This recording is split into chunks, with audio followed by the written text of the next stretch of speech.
नमस्कार दोस्तों, सुलेख कहानियाँ में आपका बहुत बहुत स्वागत है। आज प्रस्तुत है मुंशी प्रेमचंद द्वारा लिखी हुई कहानी अपनी करनी। आह अभागा मैं, मेरे कर्मों के फल ने आज ये दिन दिखाए कि अपमान भी मेरे ऊपर हंसता है। और ये सब मैंने अपने हाथों किया। शैतान के सिर इल्ज़ाम क्यों दूं? किस्मत को खरी खोटी क्यों सुनाऊं? होनी को क्यों रोऊं? जो कुछ किया मैंने जानते और बूझते हुए किया।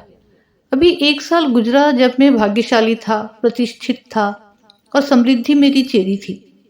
दुनिया की नमेते मेरे सामने हाथ बांधे खड़ी थी, लेकिन आज बदनामी और कंगाली और शर्मिंदगी मेरी दुर्दशा पर आंसू बहाती है।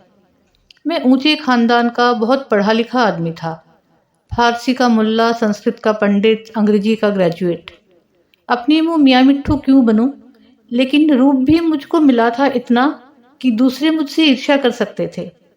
गरज एक इंसान को खुशी के साथ जिंदगी बसर करने के लिए जितनी अच्छी चीज़ों की ज़रूरत हो सकती है, वो सब मुझे हासिल थी। सेहत का ये हाल कि मुझे कभी सरदर्द की भी शिकायत नहीं हुई। फिटन की सैर, दरिया की दिलफरेबियाँ, पहाड़ के सुंदर दृश्य, उन खुशियों का जिक्र ही तकलीफ है। क्या मज़े की ज़िंदगी थी।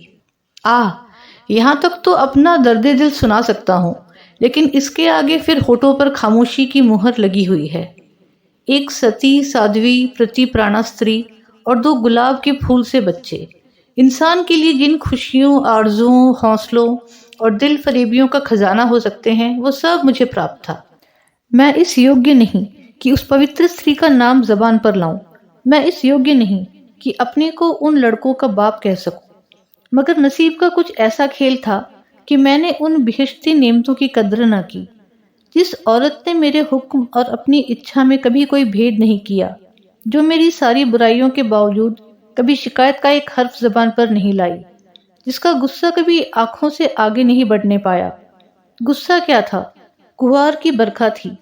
2-4 हल्की हल्की बूंदें पड़ी और फिर आसमान साफ हो गया। अपनी दीवानगी के नशे में मैंने उस देवी की कद्र ना की। मैंने उसे जलाया, रुलाया, तड़पाया। मैंने उसके साथ दगा की। जब मैं 2-2 बजे रात को घर लौटता था तो मुझे कैसे कैसे बहाने सूझते थे। नित नए हिले गढ़ता था। शायद विद्यार्थी जीवन में जब बैंड के मजे से मदरसे जाने की इजाजत ना देते थे, उस वक्त भी बुद्धि इतनी प्रखर ना थी। और क्या उस क्षमा की देवी को मेरी बातों पर यकीन आता था?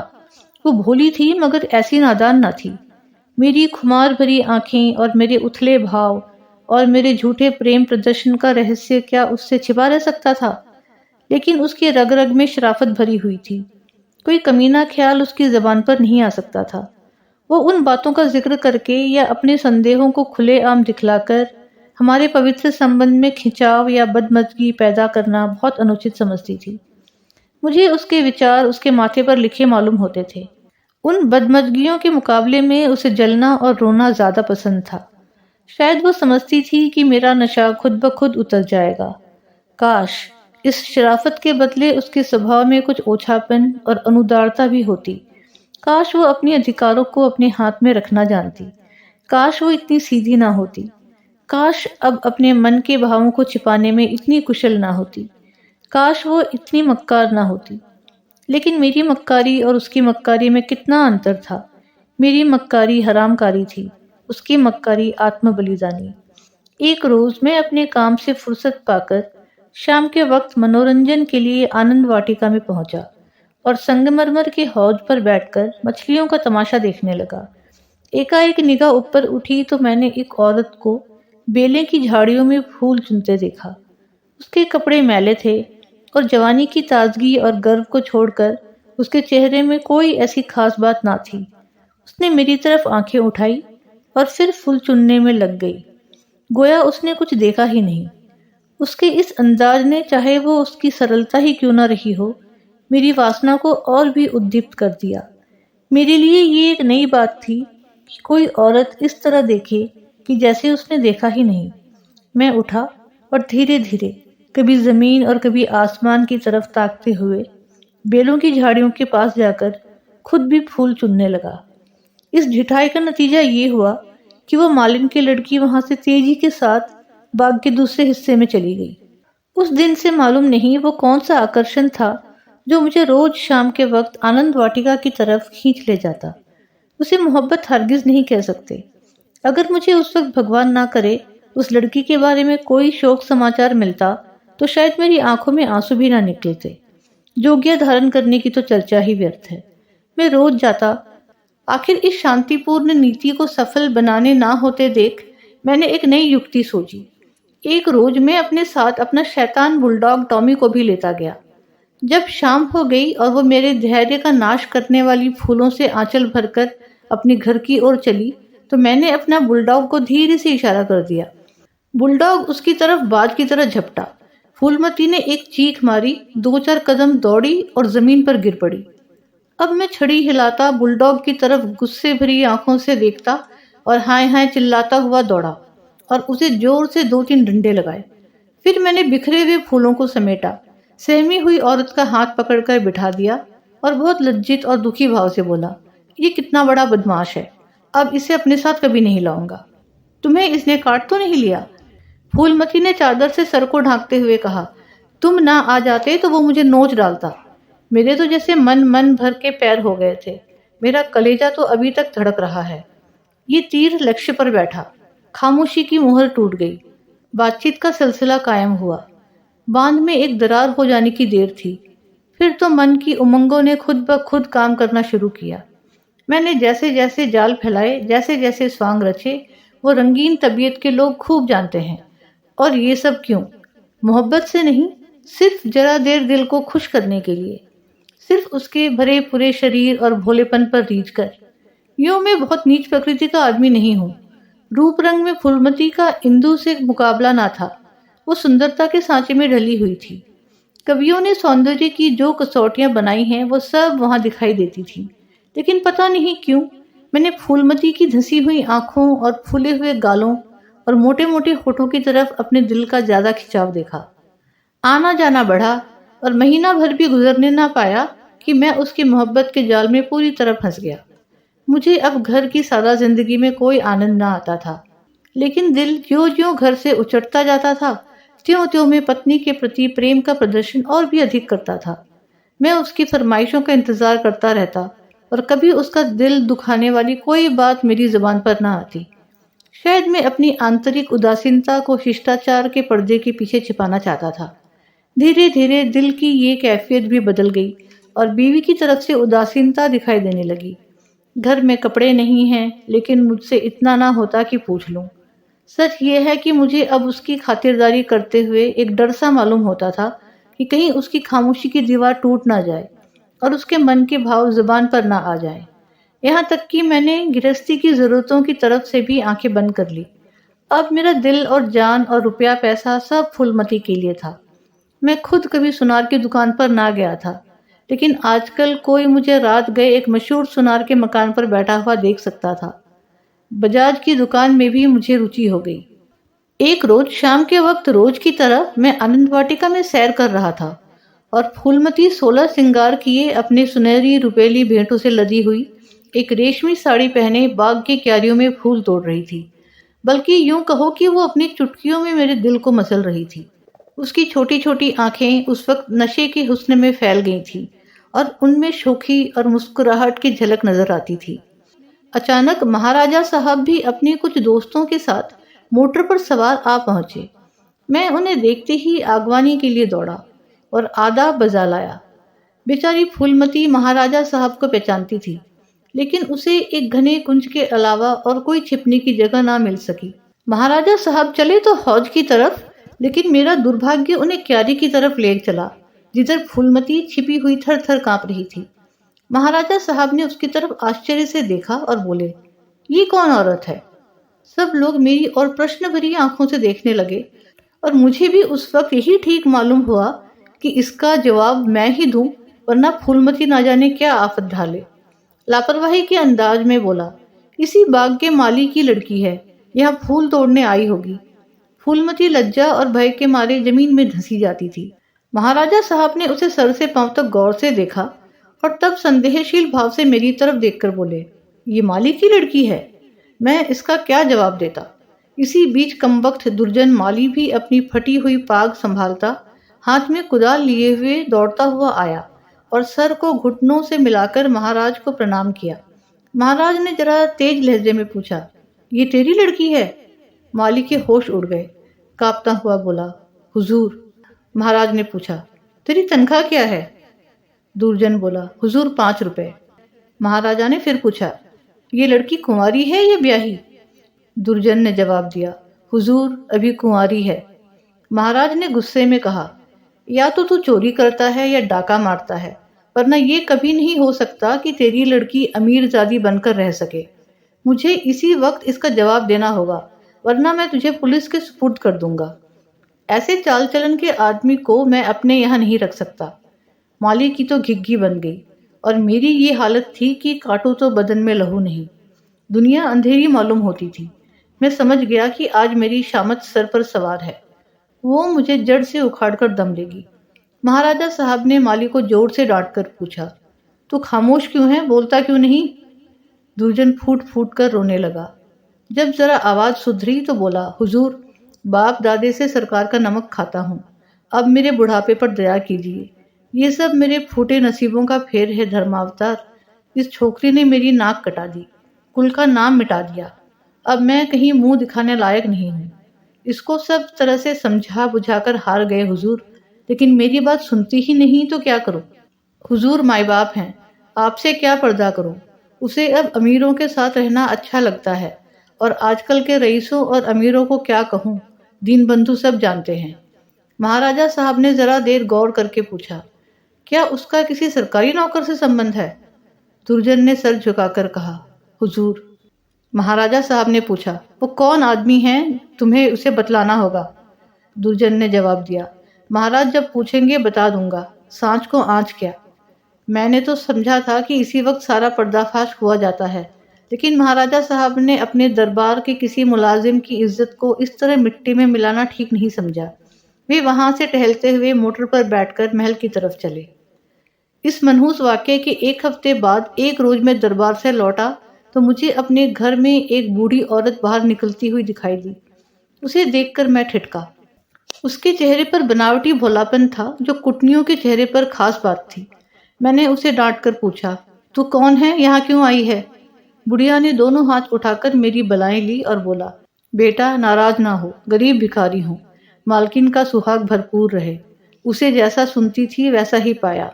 ये कहकर उसने जल्दी से कदम उठाए और बाहर चली गई। मेरे गुस्से का पारा चढ़ा। मैंने घर जाकर पूछा, ये कौन औरत थी? मेरी बीवी ने सर झुकाए धीरे से जवाब दिया, क्या जानूं, कोई भिखारन थी। मैंने कहा, भिखारनों की सूरत ऐसी नहीं हुआ करती, ये तो मुझे कूटनी सी नजर आती है। साफ साफ बताओ उसके यहाँ आने का क्या मतलब था। लेकिन बजाय कि इन संदेह भरी बातों को सुनकर मेरी बीवी गर्व से सर उठाए और मेरी तरफ उपेक्षा भरी आंखों से देखकर अपनी साफ दिली का सबूत दे, उसने सर झुकाए हुए जवाब दिया, मैं उसके पेट में थोड़ी ही बैठी हूँ, भीख मांगने आई थी, भीख दे दी। किसी के दिल का हाल कोई क्या जाने। उसके लहजे और अंदाज से पता चलता था कि वो जितना जुबान से कहती है उससे ज्यादा उसके दिल में है। झूठा आरोप लगाने की कला में वो अभी बिल्कुल कच्ची थी, वरना त्रिया चरित्र की था किसे मिलती है। मैं देख रहा था कि उसके हाथ पांव थरथरा रहे हैं। मैंने झपटकर उसका हाथ पकड़ा और उसके सर को ऊपर उठाकर बड़े गंभीर क्रोध में बोला, इंदु, तुम जानती हो कि मुझे तुम्हारा कितना एतबार है, लेकिन अगर तुम्हें इसी वक्त सारी घटना सच सच ना बता दी तो मैं नहीं कह सकता कि इसका नतीजा क्या होगा। तुम्हारा ढंग बतलाता है कि कुछ ना कुछ दाल में काला जरूर है। ये खूब समझ रखो कि मैं अपनी इज्जत को तुम्हारी और अपनी जानों से ज्यादा अजीज समझता हूँ। मेरे लिए ये डूब मरने की जगह है कि मैं अपनी बीवी से इस तरह की बातें करूं, उसकी ओर से मेरे दिल में संदेह पैदा हो। मुझे अब ज्यादा सब्र की गुंजाइश नहीं है, बोलो क्या बात है। इंदुमती मेरे पैरों पर गिर पड़ी और रोकर बोली, मेरा कसूर माफ कर दो। मैंने गरज कर पूछा, वो कौन सा कसूर है? इंदुमती ने संभल कर जवाब दिया, तुम अपने दिल में इस वक्त जो ख्याल कर रहे हो उसे एक पल के लिए भी वहां ना रहने दो, वरना समझ लो कि आज ही इस जिंदगी का खात्मा है। मुझे नहीं मालूम था कि तुम मेरे ऊपर जो जुल्म किए हैं उन्हें मैंने इस तरह झेला है, और अब भी सब कुछ झेलने के लिए तैयार हूँ। मेरा सर तुम्हारे पैरों पर है, जिस तरह रखोगे रहूंगी। लेकिन आज मुझे मालूम हुआ कि तुम खुद जैसे हो दूसरों को वैसे ही समझते हो। मुझसे भूल अवश्य हुई है, लेकिन उस भूल की ये सजा नहीं कि तुम मुझ पर ऐसे संदेह करो। मैंने उस औरत की बातों में आकर अपने सारे घर का चिट्ठा बयान कर दिया।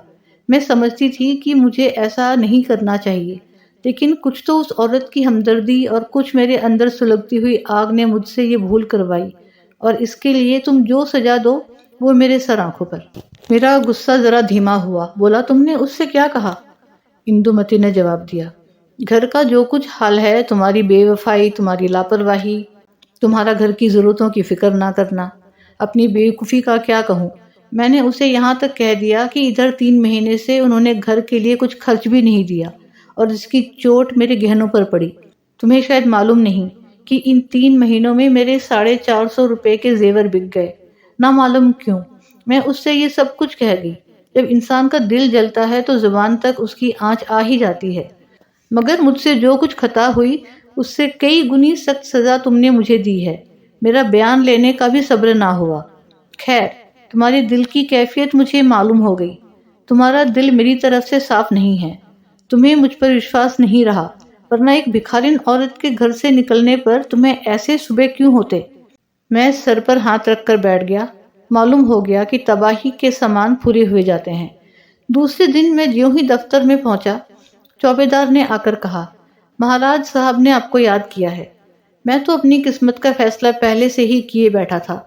मैं खूब समझ गया था कि वो बुढ़िया खुफिया पुलिस की कोई मुखबिर है जो मेरे घरेलू मामलों की जांच के लिए तैनात हुई होगी। कल उसकी रिपोर्ट आई होगी और आज मेरी तलबी है। खौफ से सहमा हुआ, लेकिन दिल को किसी तरह संभाले हुए कि जो कुछ सर पर पड़ेगी देखा जाएगा, अभी से क्यों जान दूं, मैं महाराज की खिदमत में पहुंचा। वो इस वक्त अपनी पूजा के कमरे में अकेले बैठे हुए थे। कागजों का एक ढेर इधर उधर फैला हुआ था और वो खुद किसी ख्याल में डूबे हुए थे। मुझे देखते ही वो मेरी तरफ मुखातिब हुए। उनके चेहरे पर नाराजगी के लक्षण दिखाई दिए। बोले, कुंवर श्याम सिंह, मुझे बहुत अफसोस है कि तुम्हारी बाबत मुझे जो बातें मालूम हुई वो मुझे इस बात के लिए मजबूर करती हैं कि तुम्हारे साथ सख्ती का बर्ताव किया जाए। तुम मेरे पुराने वसीकादार हो और तुम्हें ये गौरव कई पीढ़ियों से प्राप्त है। तुम्हारे बुजुर्गों ने हमारे खानदान की जान लगाकर सेवाएं की हैं और उन्हीं के सिले में ये वसीका दिया गया है, लेकिन तुमने अपनी हरकतों से अपनी को इस कृपा के योग्य नहीं रखा। तुम्हें इसलिए वसीका मिलता था कि तुम अपने खानदान की परवरिश करो, अपने लड़कों को इस योग्य बनाओ कि वो राज्य की कुछ खिदमत कर सकें, उन्हें शारीरिक और नैतिक शिक्षा दो ताकि तुम्हारी जात से रियासत की भलाई हो, ना कि इसलिए कि तुम इस रुपये को बेहुदा ऐश बस्ती और हरामकारी में खर्च करो। मुझे इस बात से बहुत तकलीफ होती है कि तुमने अब अपने बाल बच्चों की परवरिश की जिम्मेदारी से भी अपने को मुक्त समझ लिया है। अगर तुम्हारा यही ढंग रहा तो यकीनन वसीकादारों का एक पुराना खानदान मिट जाएगा। इसलिए आज से हमने तुम्हारा नाम वसीकादारों की फेहरिस्त से खारिज कर दिया और तुम्हारी जगह तुम्हारी बीवी का नाम दर्ज किया गया। वो अपने लड़कों को पालने पोसने की जिम्मेदार है। तुम्हारा नाम रियासत के मालियों की फेहरिस्त में लिया जाएगा। तुमने अपने को इसी के योग्य सिद्ध किया है और मुझे उम्मीद है कि ये तबादला तुम्हें नागवार ना होगा। बस जाओ और मुमकिन हो तो अपनी की पर पछताओ। मुझे कुछ कहने का साहस ना हुआ। मैंने बहुत धैर्यपूर्वक अपनी किस्मत का ये फैसला सुना और घर की तरफ चला। लेकिन 2 ही 4 कदम चला था कि अचानक ख्याल आया, किसके घर जा रहे हो? तुम्हारा घर अब कहाँ है? मैं उल्टे कदम लौटा। जिस घर का मैं राजा था वहां दूसरों का आश्रित बनकर मुझसे नहीं रहा जाएगा, और रहा भी जाए तो मुझे रहना चाहिए। मेरा आचरण निश्चय ही अनुचित था, लेकिन मेरी नैतिक संवेदना अभी इतनी थोथी ना हुई थी। मैंने पक्का इरादा कर लिया कि इसी वक्त इस शहर से भाग जाना मुनासिब है, वरना बात फैलते ही हमदर्दों और बुरा चेतने वालों का एक जमघट हाल चाल पूछने के लिए आ जाएगा। दूसरों की सूखी हमदर्दियां सुननी पड़ेंगी, जिनके पर्दे में खुशी झलकती होगी। एक बारक सिर्फ एक बार मुझे फूलमती का ख्याल आया। उसके कारण ये सब दुर्गत हो रही है। उससे तो मिल ही लूं, मगर दिल ने रोका। क्या एक वैभवशाली आदमी की जो इज्जत होती थी वो अब मुझे हासिल हो सकती है? हरगिज नहीं। रूप की मंडी में वफा और मोहब्बत के मुकाबले में रुपया पैसा ज़्यादा कीमती चीज़ है। मुमकिन है इस वक्त मुझ पर तरस खाकर या क्षणिक आवेश में आकर फूलमती मेरे साथ चलने पर आमादा हो जाए, लेकिन उसे लेकर कहाँ जाऊंगा? पाँव में बेड़ियां डालकर चलना तो और भी मुश्किल है। इस तरह सोच विचार कर मैंने बम्बई की राह ली और अब 2 साल से एक मिल में नौकर हूँ। तनख्वाह सिर्फ इतनी है कि ज्यों त्यों जिंदगी का सिलसिला चलता रहे, लेकिन ईश्वर को धन्यवाद देता हूँ और इसी को यथेष्ट समझता हूँ। मैं एक बार गुप्त रूप से अपने घर गया था। फूलमती ने एक दूसरे रईस से रूप का सौदा कर लिया है, लेकिन मेरी पत्नी ने अपने प्रबंध कौशल से घर की हालत खूब संभाल ली है। मैंने अपने मकान को रात के समय लालसा भरी आंखों से देखा। दरवाजे पर 2 लालटेन जल रही थी और बच्चे इधर उधर खेल रहे थे। हर सफाई और सुथरापन दिखाई देता था। मुझे कुछ अखबारों से देखने से मालूम हुआ कि महीनों तक मेरे पते निशाने के बारे में अखबारों में इश्तिहार छपते रहे, लेकिन ये सूरत लेकर मैं वहां क्या जाऊंगा और इस कालिख लगा मुंह किसको दिखाऊंगा? अब तो मुझे इसी गिरी पड़ी हालत में जिंदगी के दिन काटने हैं, चाहे रोकर काटूं या हंसकर। मैं अपनी हरकतों पर अब बहुत शर्मिंदा हूँ। अफसोस मैंने उन नेमतों की कद्र ना की, उन्हें लात से ठोकर मारी। ये उसी की सजा है कि आज मुझे ये दिन देखना पड़ रहा है। मैं वो परवाना हूँ जिसकी खाक भी हवा के झोंकों से नहीं बची। उम्मीद है आपको ये कहानी पसंद आई। इस तरह की और कहानियाँ सुनने के लिए इस चैनल को ज़रूर सब्सक्राइब कीजिए। धन्यवाद।